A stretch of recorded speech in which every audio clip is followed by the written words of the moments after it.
ఏపీలో రిషికొండ ప్యాలెస్ సంచలనం సృష్టిస్తోంది. సీఎం క్యాంప్ ఆఫీస్ కోసం వందల కోట్ల ప్రజాధనాన్ని జగన్ ప్రభుత్వం దుర్వినియోగం చేసిందన్న ఆరోపణలు వెల్లువెత్తుతున్నాయి.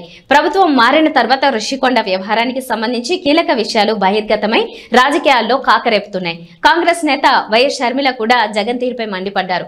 ప్రజాధనం దుర్వినియోగం అయింది నిజమే అయితే సిట్టింగ్ జడ్జితో విచారణ జరిపించాలని డిమాండ్ చేశారు. రిషికొండ ప్యాలెస్ కాంట్రవర్సీపై జాతీయ మీడియాలో కూడా కథనాలు వెలువడుతున్న నేపథ్యంలో ఏపీ కేబినెట్ మంత్రి TDP general secretary Nara Lokesh స్పందించారు. జగన్ దోపిడీ యావత్ దేశాన్ని షాక్కు గురిచేసిందని అన్నారు. తమ పిల్లలకు ఓ గూడు కల్పించేందుకు పేదలు అలమటిస్తుంటే జగన్ మాత్రం ప్రజాధనంతో తన కోసం ప్యాలెస్ నిర్మించుకున్నారు.